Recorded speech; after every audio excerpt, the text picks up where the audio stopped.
नमस्कार आणि welcome back to my channel. आज आहे डे 2 आपल्या वेट गेन सिरीजचा. वेट गेनवर आहात आणि जर तुम्ही जे खात आहात त्याच्यावर जर लक्ष दिला नाही तर तुमच्या अंगामध्ये नुसती चरबी भरणार आहे. एस्पेशली मुली, जर तुम्ही खात सुटलात तर तुमचं जे फॅट आहे ते तुमच्या हिपमध्ये, लोअर बॉडीमध्ये ॲक्युम्युलेट होईल. आणि मुलं, तुम्ही जर वेट गेनवर आहात तर तुम्ही एंड अप होऊ शकतात मॅनली बूब्सला. त्यामुळेच खावा, न्यूट्रिशियस हेल्दी खावा, प्रोटीन रिच फूड खावा आणि त्यासोबत एक्सरसाइज करा. एक्सरसाइज ही इक्वली इम्पॉर्टंट आहे. का तर आपण जे खात आहोत सोबत जर एक्सरसाइज केलं तर आपल्याला मसल बिल्ड करायचं आहे. हे नाही की सगळं लटकतंय, इकडून लटकतंय, सगळं इकडे लटकतंय, चेस्ट लटकतंय, हेच होणार आहे जर तुम्ही लक्ष दिलं नाही आणि एक्सरसाइज केलं नाही सोबत. तर प्रत्येक गोष्टीचा एक प्रोसेस आहे आणि 5 मेन रिझन्स आहेत की तुम्ही वर्कआउट केलं पाहिजे जरी तुम्ही गेनिंगवर आहात तेव्हा सुद्धा. टॉप 5 रिझन्स मी तुम्हाला सांगते की तुम्ही वेट गेन सोबत एक्सरसाइज केलं पाहिजे. नंबर 1 रिझन आहे ॲपेटाईट बूस्ट करतं. जेव्हा आपण एक्सरसाइजमध्ये इन्व्हॉल्व होतो, एस्पेशली स्ट्रेंथ ट्रेनिंगमध्ये इन्व्हॉल्व होतं ना, तर आपले हंगर सिग्नल्स जे आहेत ते बूस्ट होतं रादर दॅन फोर्स फीडिंग. का तर तुम्हाला सांगते, तुम्ही ऑलरेडी स्किनी आहात, या तर तुमच्या अंगाला जे खात आहे ते लागत नाही किंवा तुम्हाला खायचीच सवय नाही आहे. तर कधी कधी आपण जेव्हा समजा आपल्याला एखाद्याने डाएट दिलं ना तर आपण फोर्स फिडिंग करतो. अरे नाही, मला हे खायचंच आहे, मला हे सांगितलं म्हणून हे खायचंच आहे. त्यामुळे तुम्ही एक्सरसाइज करायला चालू करा. जर तुम्ही बिगनर असाल ना तर कोणत्याही ॲक्टिव्हिटीमध्ये इन्व्हॉल्व व्हा, पण इन्व्हॉल्व व्हा आणि ग्रॅज्युअली शिफ्ट करा स्ट्रेंथ ट्रेनिंगला, जेणेकरून तुमची हंगर बूस्ट होईल.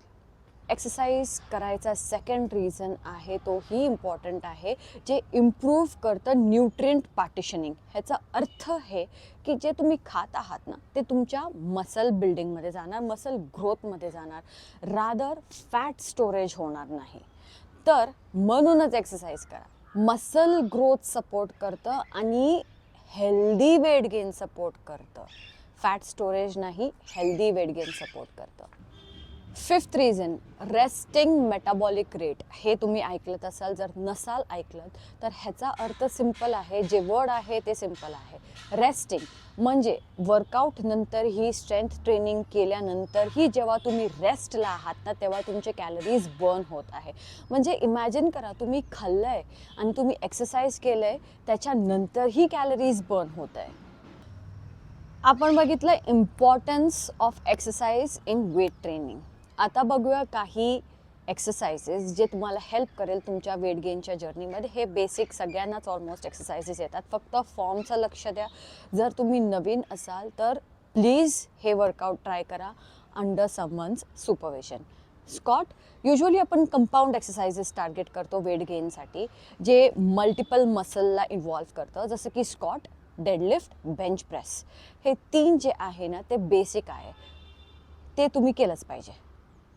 मसल डेफिनेशन जर बघायचं असेल ना तर आयसोलेशन मोमेंटवर फोकस करा, जसं की bicep curl, lateral raises, shoulder raises, जेणेकरून तुमचं मसल डेफिनेशन ही स्ट्रॉंग आणि एकदम भारी होईल. आता अजून एक टिप, युजली आपण लोक काय करत असतो ना की समजा 5 kgचा स्कॉट करत आहोत तर आयुष्यभर आपण 5 kgचा स्कॉट करणार.